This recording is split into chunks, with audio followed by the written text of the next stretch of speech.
Bali ini.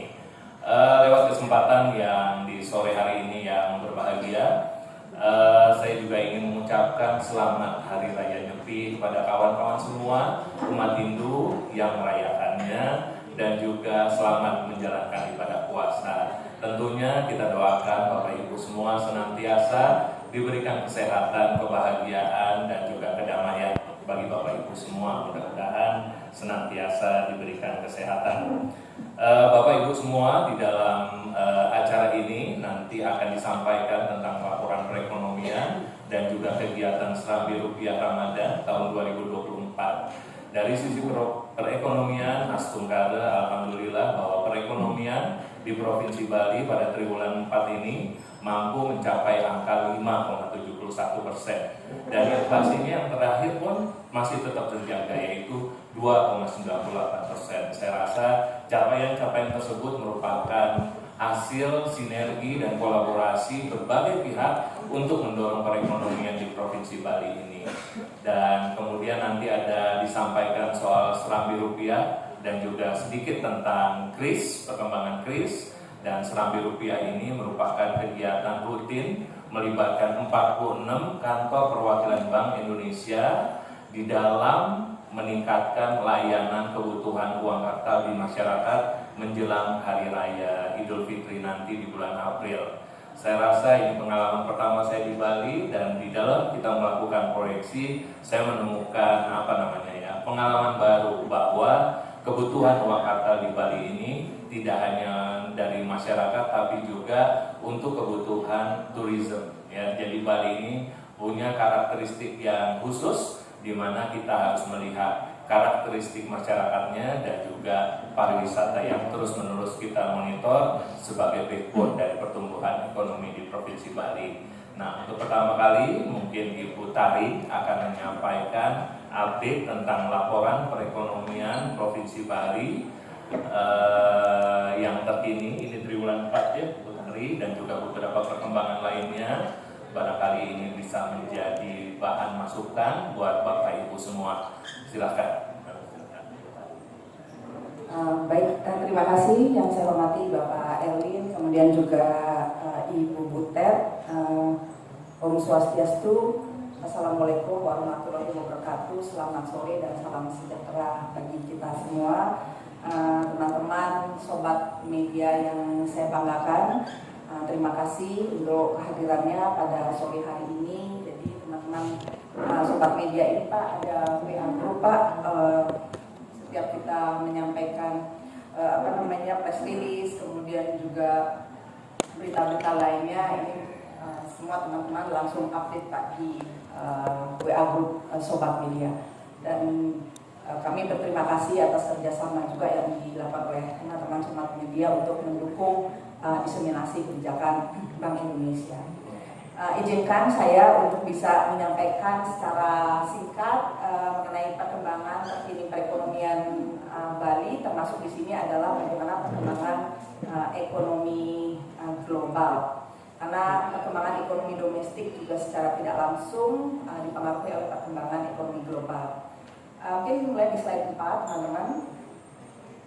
Di sini kita lihat bahwa perekonomian global tahun 2023 ini sudah keluar, hasilnya itu tumbuh sebesar 3,1%, dan untuk tahun 2024 ini berdasarkan perkiraan IMF sendiri bisa tumbuh sebesar 3%. Jadi perkiraan perekonomian realisasi baik di 2023 maupun 2024 ini memang lebih tinggi dari proyeksi sebelumnya yang masing-masing itu 3% di tahun 2023 dan 2,8% di 2024. Dan memang perekonomian dunia ini masih ditopang oleh pertumbuhan negara-negara besar seperti Amerika Serikat untuk negara maju dan juga India serta Tiongkok untuk negara berkembang. Tetapi yang perlu kita waspadai adalah bahwa seperti di Inggris kemarin dan juga itu ada kontraksi perekonomian dia 2 periode berturut-turut di triwulan 3 dan 4 2023 mengalami kontraksi, dan ini kemungkinan juga bisa mempengaruhi prospek perekonomian global ke depan. Namun kalau kita lihat di sini juga itu dari sisi pertumbuhan ekonomi, inflasi kalau kita lihat di slide di tengah, gambar di tengah, ini memang sudah menunjukkan penurunan khususnya di negara maju, tetapi tingkat inflasinya masih di kisaran 3%, which is kalau negara-negara maju itu kisaran inflasinya biasanya dia sekitar 2%. Kemudian kalau kita lihat di sini, ini untuk inflasi di negara emerging market ini juga relatif masih tinggi dan bahkan menunjukkan kecenderungan meningkat. Ini kalau kita lihat grafik yang merah ini. Nah, kalau kita kembali lagi karena inflasi di US masih cukup tinggi sehingga mereka juga tentu menahan untuk penurunan suku bunga kebijakan, sehingga penurunan suku bunga kebijakan The Fed ini diperkirakan baru nanti terjadi di semester 2 2024.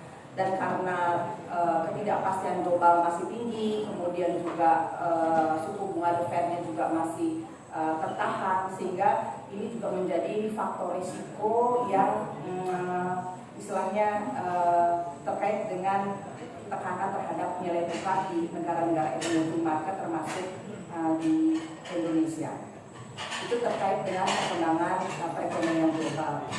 Nah, kemudian kalau dari perekonomian domestik, dengan modal ketahanan ekonomi kemarin nasional pada tahun 2023, di mana pertumbuhan ekonomi nasional untuk seluruh 2023 itu 5,05%. Nah, ini termasuk yang relatif tinggi untuk negara-negara emerging market.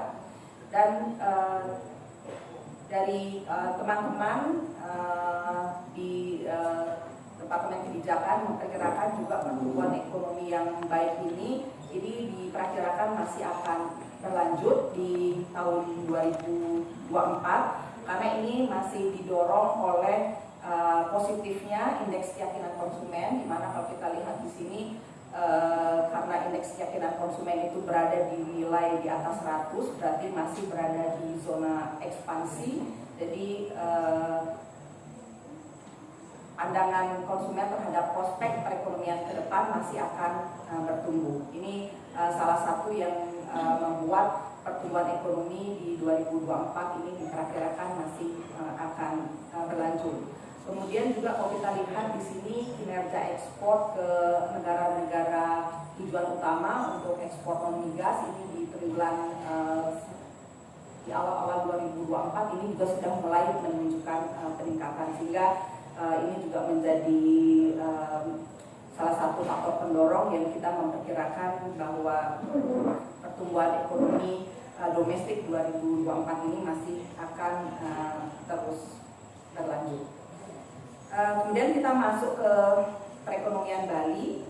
Di sini pertumbuhan ekonomi Bali di tahun 2023 dan juga kemarin di 2024 tumbuhnya cukup tinggi 5,86, di mana sebelumnya kalau kita sudah mengetahui sebelumnya ya dari berita-berita BPS ini tumbuhnya cukup tinggi dibandingkan triwulan 3 juga terus mengalami ekspansi, dan level pertumbuhan ekonomi Bali ini juga lebih tinggi dibandingkan nasional yang tumbuh sebesar 5,04%, dan kita juga memiliki peringkat ke-6 dari 34 provinsi di Indonesia. Nah, kalau kita bandingkan per sektor, di sini memang sektor-sektor yang terkait dengan pariwisata seperti Akmamin, kemudian transportasi, perdagangan, ini memang yang mencatat pertumbuhan cukup tinggi. Seperti Akmamin ini sekitar 13%, kemudian juga transportasi ini juga masih double digit pertumbuhannya, perdagangan ini 7,8%. Dan yang menggembirakan di sini adalah bahwa sektor pertanian yang sebelumnya mengalami kontraksi 2 periode berturut-turut di triwulan 2 dan 3, di triwulan 4 itu sudah menunjukkan pertumbuhan positif. Dan mudah-mudahan di tahun 2024 ini, karena kita perkirakan El Nino juga sudah akan berakhir, tentunya kita berharap sektor pertanian ini juga bisa tumbuh positif lebih lanjut di 2024. Kemudian kalau dari sisi pengeluaran, ini memang konsumsi rumah tangga yang memiliki pangsa terbesar terhadap pertumbuhan ekonomi ini tumbuhnya sedikit melambat di bulan 4 karena kenaikan harga-harga beberapa komoditas bahan pokok di bulan 4 kemarin juga ini tentunya sedikit berpengaruh terhadap konsumsi yang dilakukan oleh masyarakat. Sementara di sisi lain ini investasi ini juga tumbuh cukup tinggi 8,69%, dan ini juga dipengaruhi oleh percepatan penyelesaian terutama proyek-proyek menjelang pemilu. Di samping itu karena adanya perbaikan kondisi ekonomi ini juga memberikan satu keyakinan bagi pelaku usaha untuk melakukan investasi, sehingga investasi juga tumbuh cukup tinggi di triwulan 4 2023 kemarin. Sementara kalau untuk konsumsi pemerintah ini juga masih kontraksi karena adanya penurunan realisasi belanja bansos, dan mungkin nanti di triwulan 1 2023 ini konsumsi pemerintah juga diperkirakan meningkat karena adanya penyaluran bansos. Sementara untuk ekspor dan impor ini tumbuhnya memang lebih kecil dibandingkan periode-periode sebelumnya karena faktor base effect cukup tingginya ekspor, terutama ekspor jasa terkait dengan aktivitas pariwisata ini di triwulan sebelumnya kalau kita bandingkan dengan tahun 2022. Next. Nah ini kalau tadi kita lihat memang investasi ini tumbuh cukup tinggi di triwulan 4 2023 kemarin sebesar 6,48.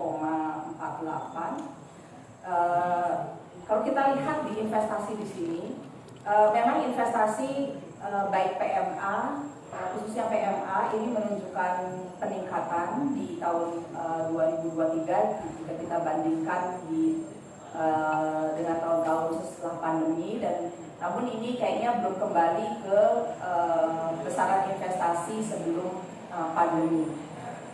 Kalau kita lihat lagi sebenarnya kalau untuk PMDN ini sudah besarannya sudah mendekati sebelum pandemi di 2019 untuk investasi. Tetapi kalau kita lihat ini untuk investasi baik PMA maupun PMDN yang masuk ke Bali ini sebagian besar itu sekitar 97% ini adalah masuk ke sektor tersier, itu sektor-sektor yang bergerak di bidang jasa. Dan kalau kita bedah lagi ini untuk investasi, ini yang terbanyak itu adalah investasi di hotel dan semua yang terkait dengan akomodasi pariwisata. Tentunya ini masih memberikan ruang khususnya untuk investasi di sektor primer seperti pertanian, kemudian pertanian dalam arti luas, di sini termasuk perikanan, karena perikanan juga mempunyai potensi yang besar untuk perekonomian Bali. Kemudian di sektor sekunder mungkin karena sejalan dengan transformasi ekonomi yang namun saat di lokal Bali, di mana kita ingin mendorong sektor-sektor industri branding Bali, tentunya ini masih terbuka ruang juga untuk investasi di sektor sekunder, khususnya di industri manufaktur berskala kecil dan menengah. Next. Nah ini kalau tadi kita melihat perkembangan perekonomian sampai dengan triwulan 4 2023. Kalau kami melihat dari hasil survei Bank Indonesia terhadap optimisme masyarakat, survei kegiatan usaha di sini masih menunjukkan tren yang meningkat. Kemudian juga survei konsumen ini indeks keyakinan konsumen, kemudian juga indeks kondisi ekonomi dan indeks ekspektasi konsumen, semuanya berada di zona ekspansi, sehingga hasil survei ini masih menunjukkan bahwa masyarakat masih menunjukkan optimisme terhadap perekonomian Bali ke depan 2024, yang pemulihannya diperkirakan ini masih akan terus berlanjut baik dari sisi pelaku usaha maupun dari sisi konsumen. Next. Ini adalah perakiraan outlook perekonomian Bali pada 2024. Kami perkirakan berada di kisaran 5 sampai 5,8%, dan yang pastinya di sini masih ditopang oleh pemulihan di sektor pariwisata, dan kemudian di sektor pertanian sejalan dengan membaiknya atau meredahnya fenomena El Nino, diharapkan ini juga bisa meningkatkan produktivitas sektor pertanian. Dan dari sisi perluasan digitalisasi, tentunya kami berharap dengan semakin giatnya digitalisasi sistem pembayaran sehingga mendorong akses masyarakat untuk pembayaran non tunai, dan yang pada akhirnya juga meningkatkan akses ke keuangan formal, dan juga dari sisi pendapatan pemerintah melalui digitalisasi diharapkan lebih meningkat sehingga bisa mendorong peningkatan dana-dana untuk pertumbuhan, termasuk yang dari PWA ini juga. Dan proyek-proyek multi years kami harapkan, meskipun beberapa proyek multi years kami masih menunggu perkembangan selanjutnya seperti pusat kebudayaan Bali, kemudian juga jalan tol Jakarta-Kerti. Nah, ini kami masih menunggu juga bagaimana perkembangan selanjutnya, karena proyek-proyek konstruksi yang strategis ini sebenarnya mempunyai daya ungkit yang cukup besar terhadap pertumbuhan ekonomi Bali ke depan. Berikut ini ada perkembangan dari sisi sistem pembayaran dan juga stabilitas sistem keuangan. Secara umum ini kalau kita lihat memang indikator sistem pembayaran non tunai pada triwulan 1 2024 ini baik perkembangan clearing, kemudian semua pembayaran merupakan dengan digitalisasi seperti clearing, kemudian RTGS, perkembangan kartu kredit, dan ATM debit ini juga masih menunjukkan tren yang meningkat sejalan dengan perbaikan ekonomi Bali. Kemudian kalau kita lihat ini untuk aliran kas, ini memang biasanya ini mengikuti pola musiman. Biasanya triwulan 1 ini posisi dari kas itu adalah net inflow. Nanti begitu Idul Fitri, nah baru ini akan keluar aliran kas ini. Sementara di triwulan sampai dengan Februari ini masih merupakan aliran masuk. Next.